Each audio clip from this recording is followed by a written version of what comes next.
year and a half later, the record comes out and the touring happens.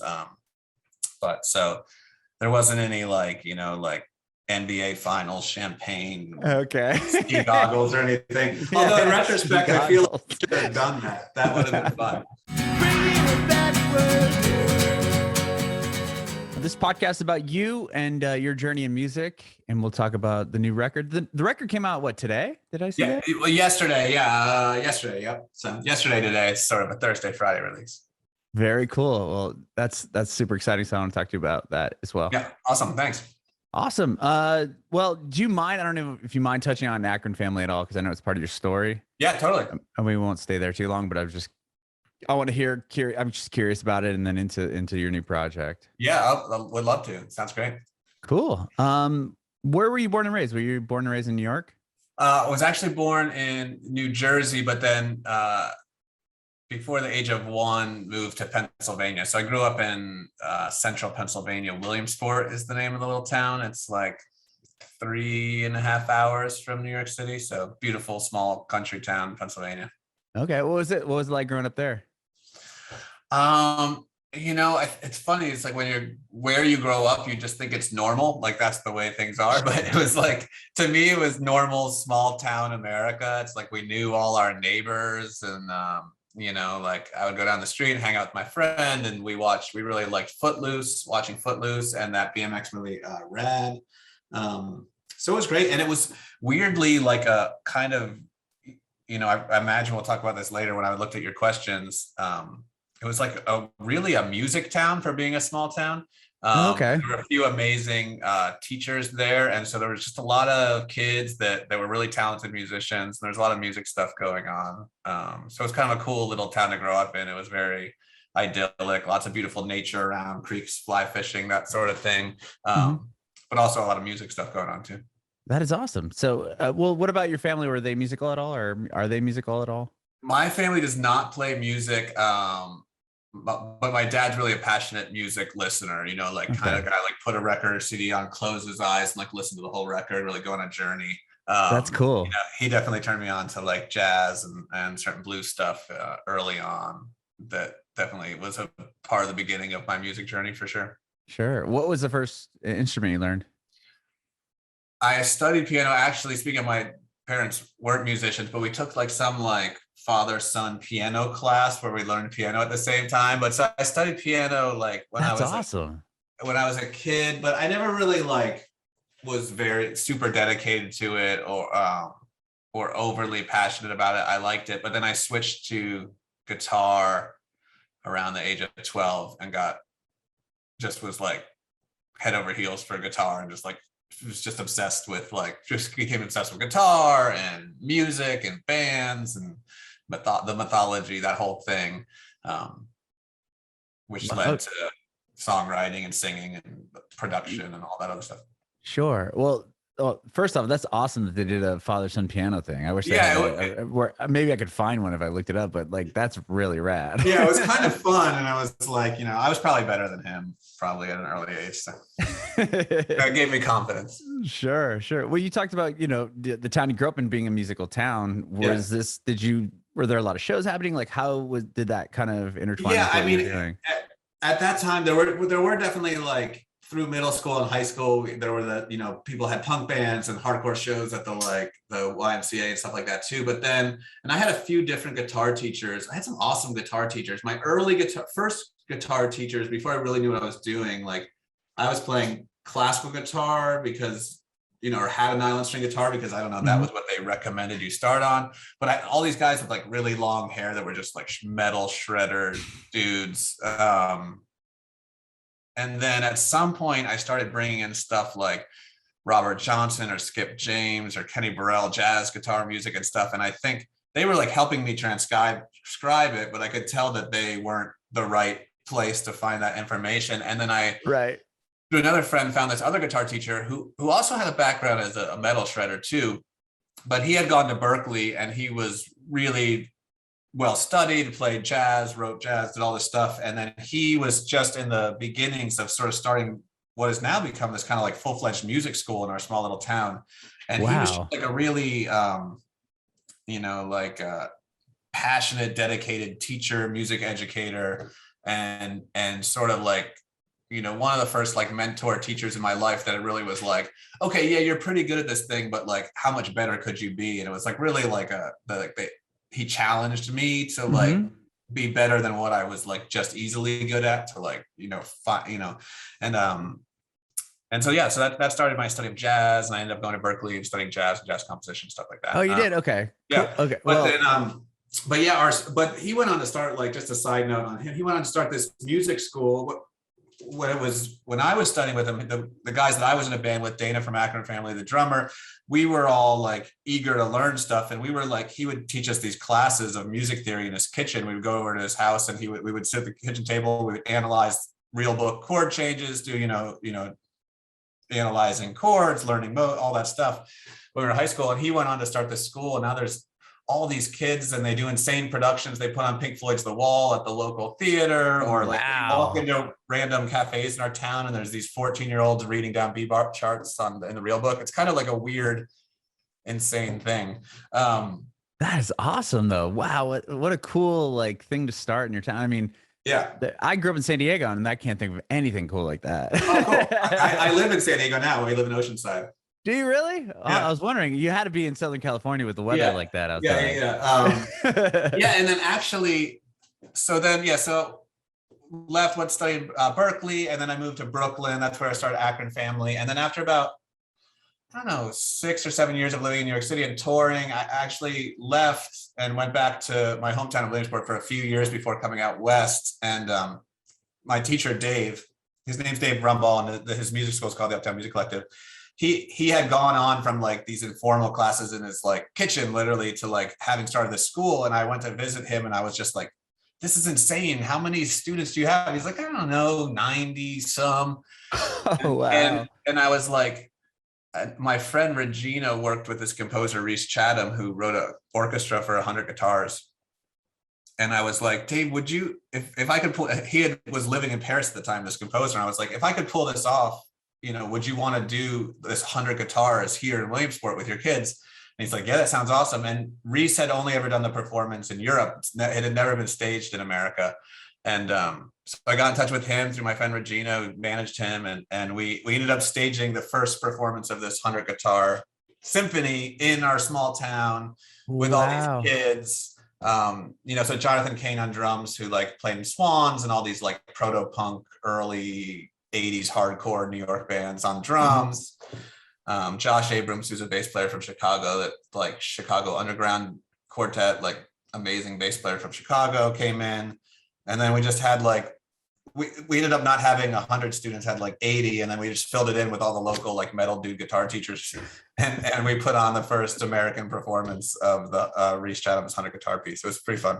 That is so cool. That is really cool. So, well, real quick to back up a second. So from high school, like learning, I mean, it sounds like you're way into like jazz and that technical style guitar.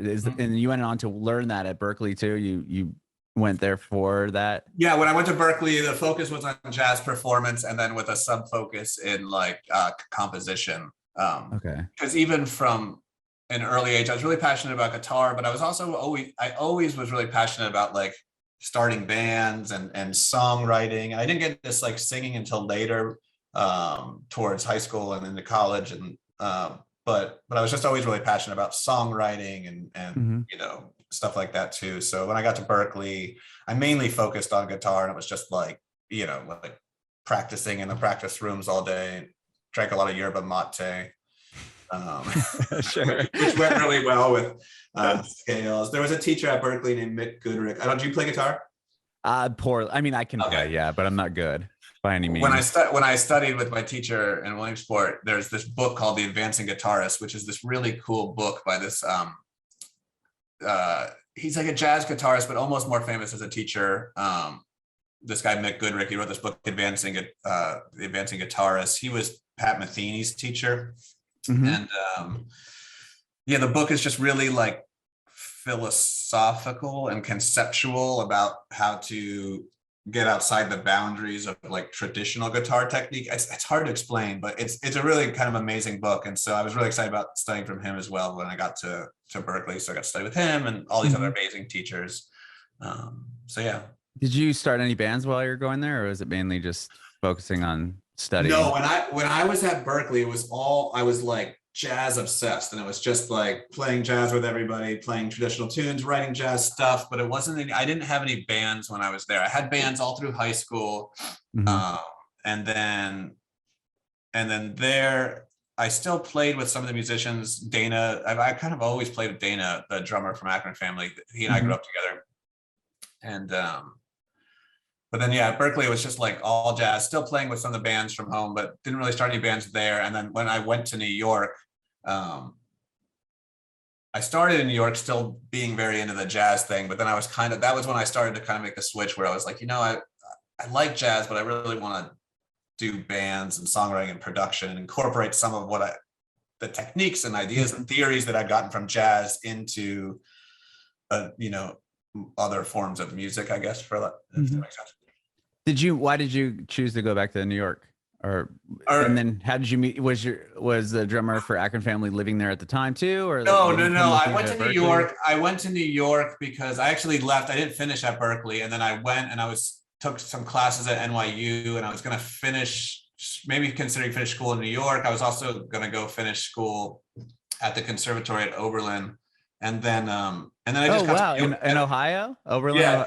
No yeah. way, Yeah. my grandmother went there. Oh Isn't that no, crazy? really? That's amazing. That's Yeah, awesome. she did. She went there for she was a singer and she went there. Oh, that's so cool. Yeah, so I was gonna finish there. But then I got to New York, and honestly, I just sort of fell in love with New York. Like living in Boston, I liked Boston. There was a lot of cool stuff going on. There's music. All the colleges had interesting lectures and all stuff going on. But I didn't like really fall for the city. But then when I moved to New York, I just kind of was like, I just loved New York City, and I loved um, the street level of it, and like Mm-hmm. being exposed to all the people and the ideas, and like I just found so much music that I loved. And being a jazz fan, there was all this vital jazz music going on. There's this scene, this guy that I really love, this bass player William Parker, has sort of a whole scene, or it's not his scene, but it's sort of like the free jazz scene in New York. There was like the John Zorn, more downtown New York, avant-garde, arty side, and then there was like the William Parker, more free jazz, energy music, post Albert Ayler, John Coltrane. So they were playing concerts all the time, and there were rock bands. When I first moved to New York, it was like that whole Strokes, Sure.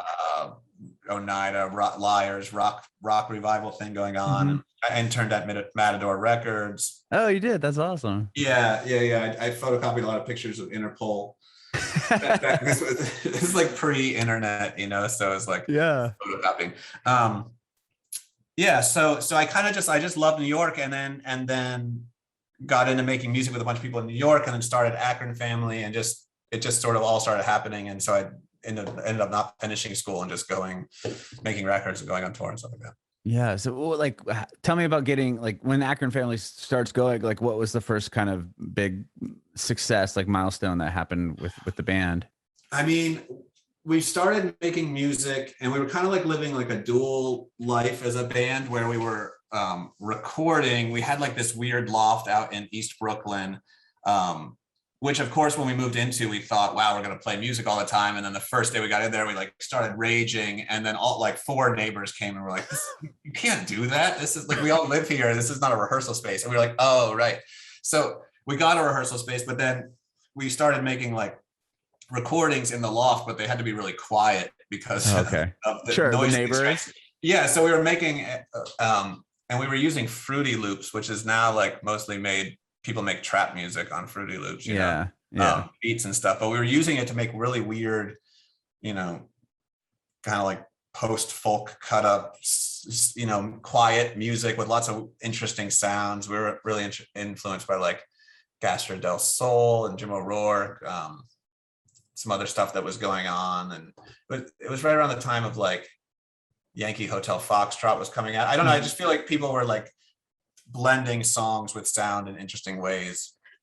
Yeah, I mean, that you guys did that incredible in Akron Family. I mean, there's so many different sounds within each song. It's got folk, but then there's like a totally different sound that comes in, and like almost psychedelic at moments. Yeah, definitely. And then we had this really crude setup, so we had to like record the songs one way and then kind of cut them up and then paste them back together in the computer and put in all these weird sounds. And then we had this sort of other life where we had a rehearsal space, and we would just go and play as loud as we possibly can and like, improv crazy noise rock music for an hour, and then play shows around New York City. So we had these kind of two lives, and then we ended up signing with Young God Records.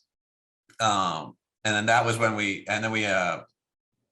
Michael Girard helped us produce our first record, and then we played on his Angels of Light record and toured with him. And so that was sort of the beginning of touring and playing live so much on those early years where we toured. Like, I know we were just on the road all the time, and I think that really like was such a big experience and learning experience as a musician too, where you go from having all these ideas to really being able to try out all the ideas all the time, real time in front of people, get that experience.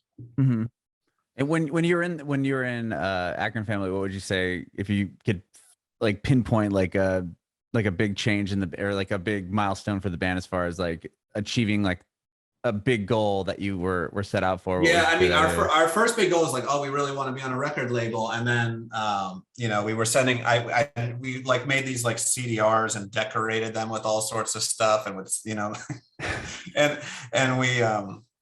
and we sent them out to like all record labels, and but ended up signing with Young God Records. He had just put out the Devendra Banhart's first record, which I had happened upon his first show in Brooklyn at Peach Candy Store, and so that was a big moment for us, was like signing a deal.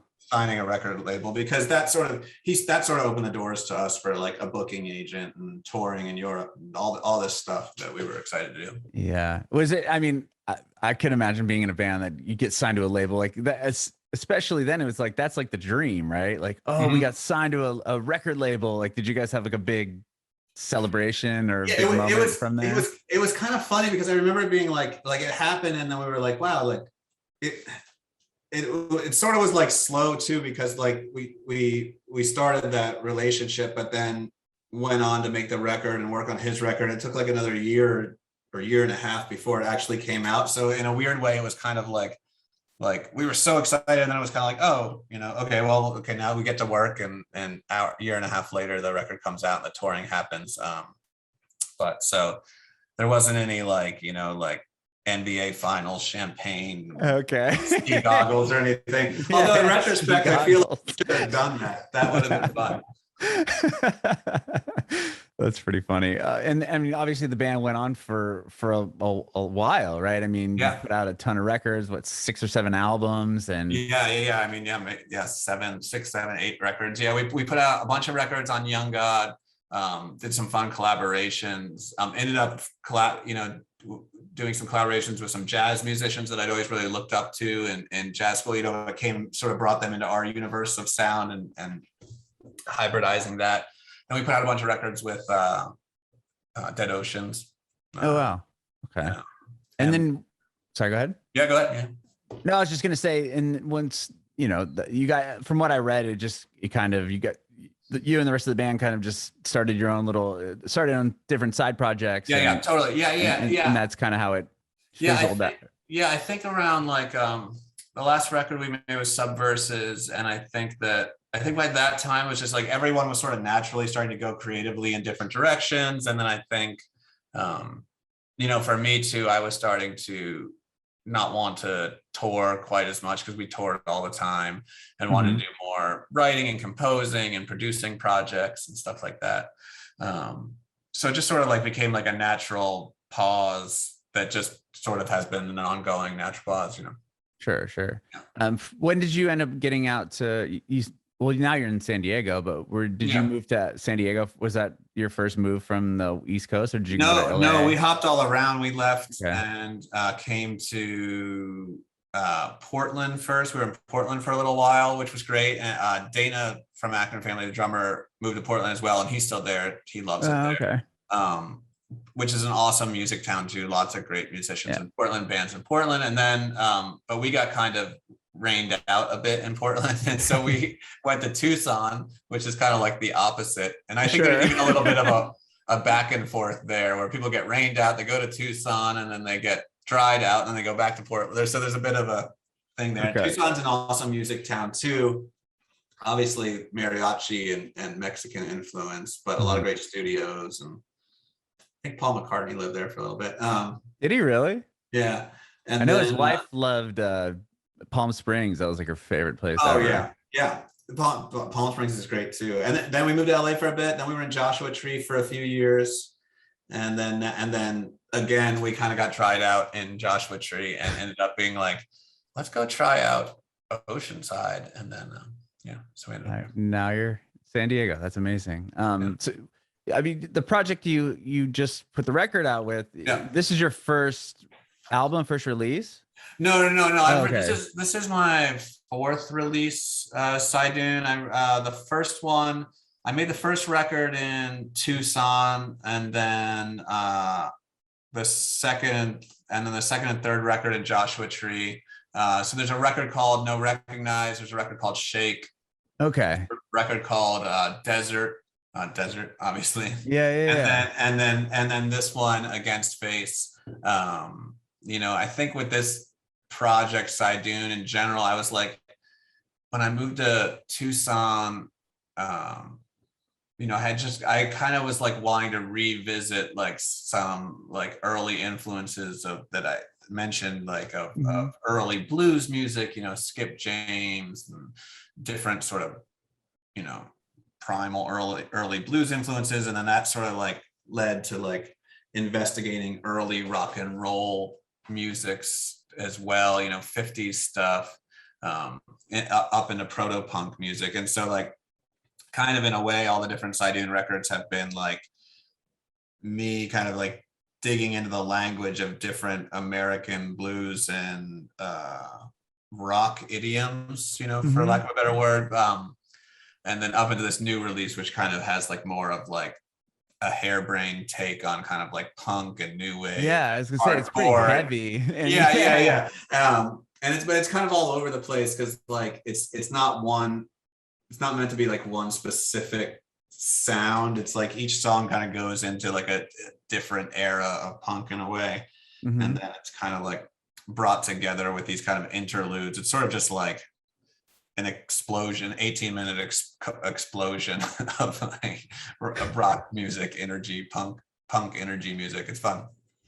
Yeah, no, it's a great record. I was listening to it and I'm like, gosh, this is a lot different than what he was doing with Akron. Yeah, totally. Exactly. Well, you also have a record label that you started? Yeah. Lightning. Was that pre Cy Dune, or was that around the same time you started? No, it was around the same time. All the Cy Dune stuff's come out on Lightning, and then we put out other side projects from other artists, and some smaller artists and some bigger artists, and some stuff I've produced, and just it's kind of been like a bit of an experiment. The label, not really a traditional label. We also sort of do a magazine sometimes, and so it's kind of like an art project meets record label, where we're just trying to create like a context for different projects and different artists and collaborations to come together and do different projects. Okay.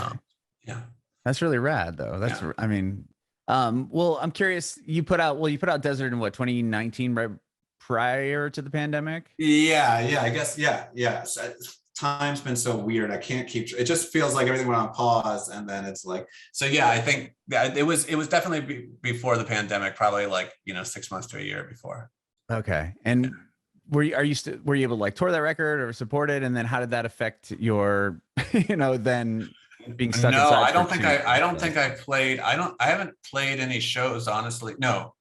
Yeah. We played a few shows locally in LA and stuff like that around that record. And then, I think the pandemic hit, and then I haven't really played live very much since then. But I do a lot of production work and composing work and stay busy. I kind of like always recording records and composing and writing and stuff like that too. So I do, some film and TV projects, and then, I have a few other Cy Dune records that I'm finishing now too, as well as some other projects. So I stay busy with music, but unfortunately it hasn't been live for right. years. Yeah. Okay. So, well, with the newest Cy Dune record that you just put out, when did you start writing that, or was that a project that began once? Like, Yes. tell me, like, like pandemic hits, and then everyone's kind of like focused in on news, what's happening here, and then how quickly are you able to get creative again and get back into music?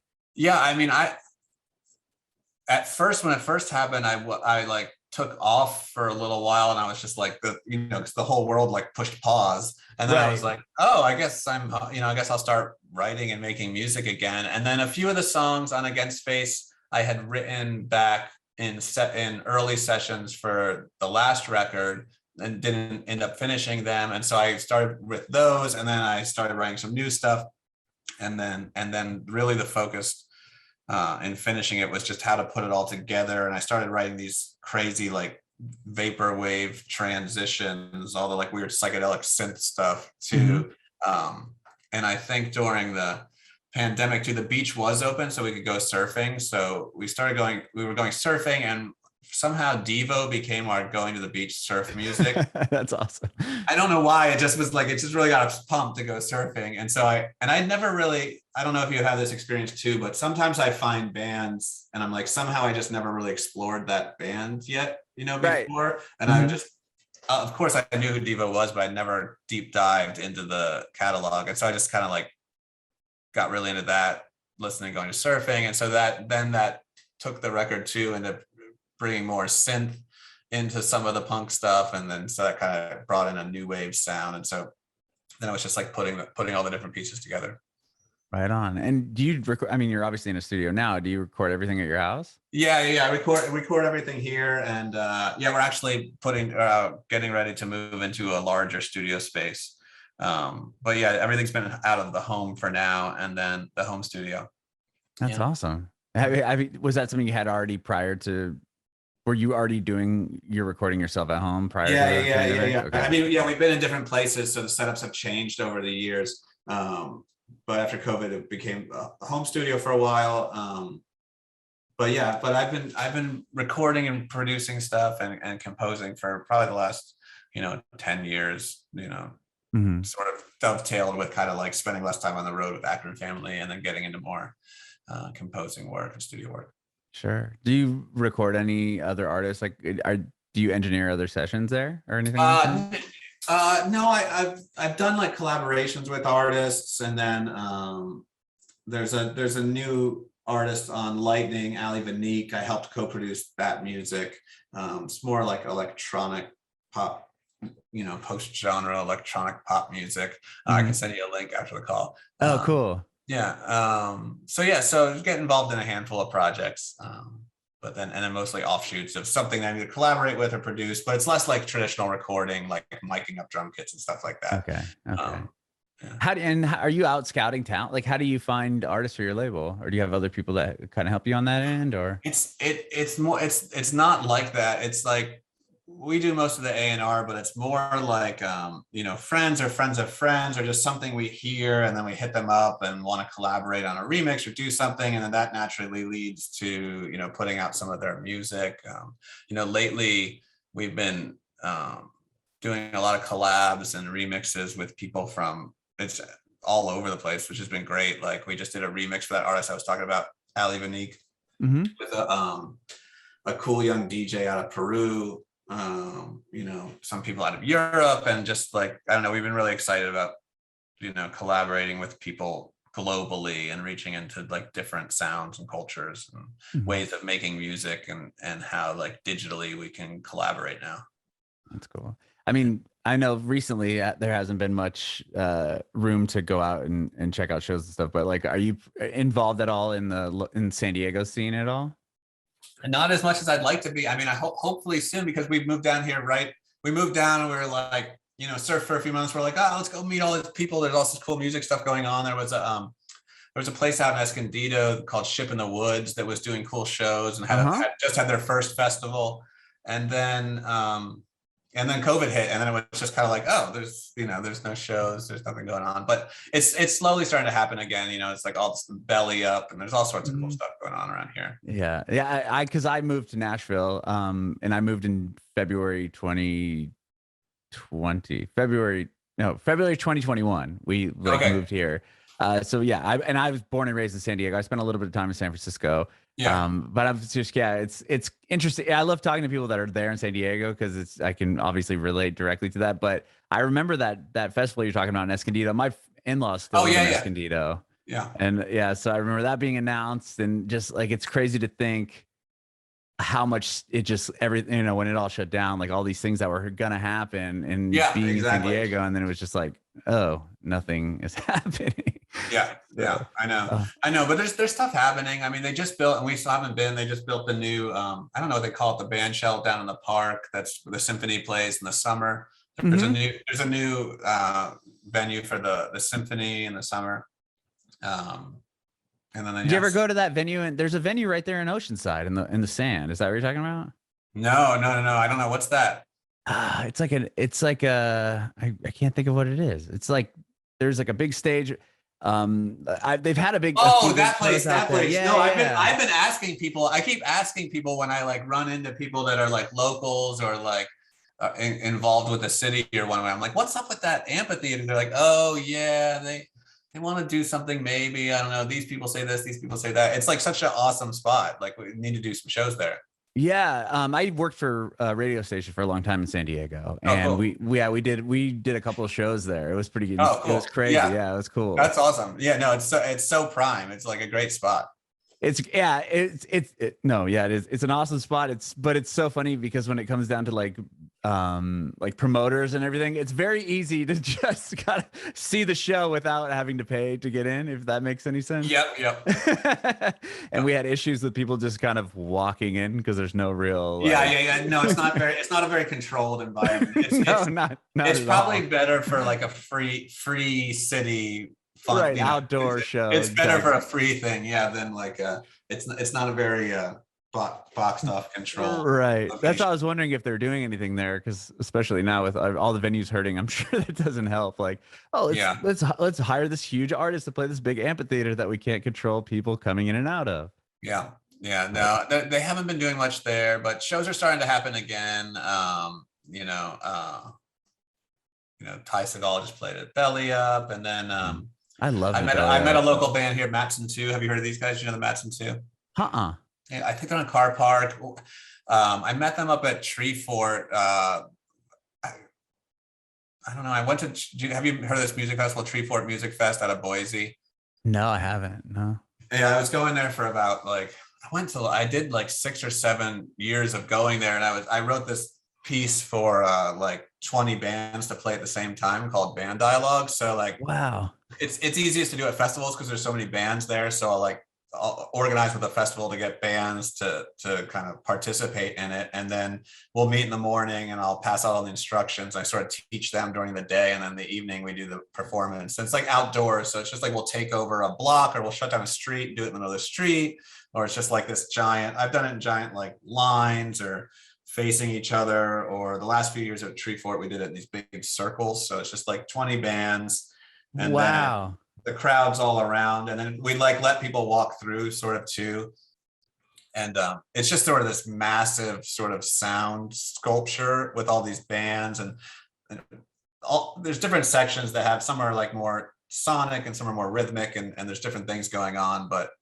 it's kind of cool because you also get the like each band has their own gear and sound, so you have like a metal band over here and this kind of electronic band here, and so everyone's like playing this similar figure, but you walk around and you can sort of hear the colors and Mhm. tones of each band coming through. It's cool.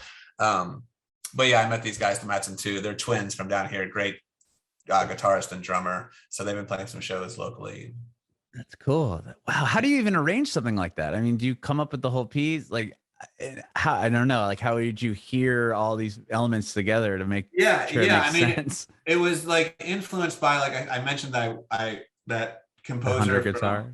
the 100 Guitars. Yeah, I ended Yeah. up after that performance, I went on and because the way he arranges it, he has subconductors. So I went on and became sort of a section leader and subconductor for him, and we did performances in San Francisco and the UK, and we ended up doing 200 guitars at Lincoln Center. Um, and so just from that, like I learned a lot about his process and how he arranged things and organized things and produced things. And then there's an amazing, I don't know if you know this Japanese band, the Boredoms. Mm-mm. Amazing noise rock band. Okay. They Check them did out. how many drummers? 99 drummers in Brooklyn. And then I was just kind of, I was like, oh, I love getting all these people together and meeting everyone and like creating this large sound. So I had this idea to do it with lots of bands. So I would say like some of the theories and ideas I learned from artists that have done similar things in the past. And then it's just kind of like putting those ideas together and kind of coming up with, I don't know, interesting things that you could do only with that many bands, like either just looking at the drums or looking at the guitars, or the sheer volume and insanity from like all of the musicians just going nuts and making a lot of noise, to like really beautiful things you can do when everyone's just playing like really quietly, but there's that many musicians. And then some of it's more like, I don't know, I call it sculptural because it's just like sound going from here to there, or like surround, it's kind of like just sound moving around in these shapes. And some of it's more musical. So it's kind of hard to describe. It's sort of a have to be there kind of. Right. But it's like, to me, it's fascinating that you're able to like even orchestrate all these 20 bands, like, hey, we're all going to be here at this time, and here's all the stuff. Oh, the production of it. Well, Oh, I mean, yeah. No, that's insane. Yeah. It is. It's a lot of. In the early days of doing it, I did it at Hopscotch Fest in North Carolina, and it was way more renegade the first few performances, where I just like called a friend that lived there, and she helped me like get a permit to shut down the street. And then it was just like emailing bands and convincing them to show up, and they had no idea what they were showing up for. And then they get there, and then not all bands read music too, so I do it more like it's more instruction based, I guess. And so they just get there, they have no idea what they're in for, and I hand them instructions and we work it out, and it generally works out. Yeah, it's cool. Yeah. Well, I mean, you answered my question correctly. The first one were about how to figure it out all together. But then even like, I just thought about the production of that too, like getting everyone together, like, okay, how did he pull that one? Yeah, it is kind of nuts organizing all the people. Although the I've only done it at festivals because it's kind of just the time when everyone's in one place and they have their gear and we're all there, and it's like, find that extra day in between performances. Yeah, make it happen. Very cool. Well, Seth, thank you so much for doing this, man. I mean, really, really appreciate it. Yeah. Yeah. I have one more quick question. I want to know if you have any advice for aspiring artists. Oh yeah, I saw that question earlier. Yeah, I mean, my first bit of advice was songwriting advice. Like the thing I always tell people about songwriting is just to like write a lot of songs and let yourself off the hook from writing a good song, and try to write 10 bad songs. And I generally find when I'm helping people out or people are working on something and they go to write 10 bad songs, and then by the time they've gotten to 5, they're like, actually I kind of like these first 3 songs. Like there's something about the pressure of writing something that you're going to like that can be hard to start, or hard, you have that like critical voice in your head. So I think giving yourself the freedom to just like try things and make things and write things. And I think generally that's a great way to get started, and a great way to start to write really good music. In terms of, general musical advice, I mean, I don't know what kind of advice do people usually give here? Never quit, or stuff like that. Keep going. Don't have a plan B. It is like that. It is like that. I mean, I thought about it too. It's like the world is so different now from when I started. I mean, it's so cool because there's so many outlets there's so many different ways of making music now. There's so many outlets to get your music out there. I mean, at the same time, it's like it can feel noisy and distracted because there's like people don't have a lot of attention, and it can be hard to like find people and get them excited about what you're doing. But at the same time, I think it's like easier than ever to like connect with communities. I think music and community go really well together, whether that's like finding people and playing shows together, or whether that's like an online community where you're sharing music, whether it's, SoundCloud or Mixcloud or whatever depending on what types of music you do. So I think like just connecting with communities and interacting, I think that digital is like a crazy awesome format for collaboration, working with different artists. I think that stuff all leads to successful paths still. And then, you know, I mean, it's just kind of it's an exciting time to be able to make music because there's just so many rad tools available, from plugins and sounds. And then, I mean, I wish I had like, you know, Spotify or Apple Music when I was a kid. Right. You know, I had to go to the store, and then I like remember I was like, I heard of Elvis Costello and I bought an Elvis Costello CD, and then I didn't like it, and I think I bought the wrong Elvis Costello CD. But Oh, man. and then I was like, and then for years I didn't listen to Elvis Costello. But it's like now it's like if I heard Elvis Costello, I just go listen to like 20 records and be like, this is amazing. And so, you know, the sheer breadth of music you can reference and digest and dig into is so cool.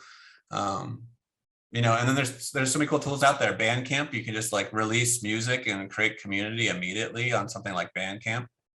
So I think it's a really exciting time to be, I imagine, be a young musician. And I think that the myriad of ways you can combine all these tools and sounds is like, there's so much room, there's so much for innovation, you know, and new sounds and new ideas. So I think it's pretty cool.